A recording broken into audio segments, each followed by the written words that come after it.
আসসালামু আলাইকুম। আজকে আমি পদার্থবিজ্ঞান কাহাকে বলে এটা নিয়ে আলোচনা করব। পদার্থবিজ্ঞান পদার্থবিজ্ঞান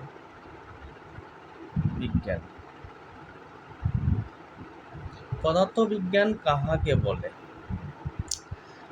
আসলে পৃথিবীতে যা কিছু আছে তাকে দুইটি ভাগে ভাগ করা যায়। একটি হচ্ছে পদার্থ, আর একটা হচ্ছে শক্তি। এই দুইটি নিয়ে পৃথিবীর সব কিছু গঠিত। একটি হচ্ছে পদার্থ, আর একটি হচ্ছে শক্তি। এখানে পদার্থ এবং শক্তি থেকে পদার্থবিজ্ঞানের সংজ্ঞাটা আমরা এভাবে নিয়ে আসতে পারি যে বিজ্ঞানের যে শাখায় পদার্থ এবং শক্তি নিয়ে আলোচনা করা হয়, বিজ্ঞানের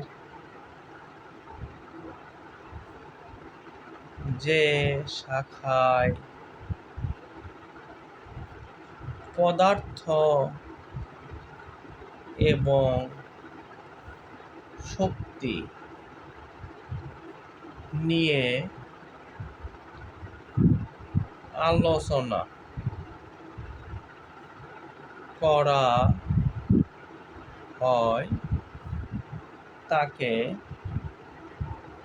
পদার্থ বিজ্ঞান বলে। জাস্ট এটুকুই হলে পদার্থবিজ্ঞানের সংজ্ঞা পারফেক্ট। ঠিক আছে।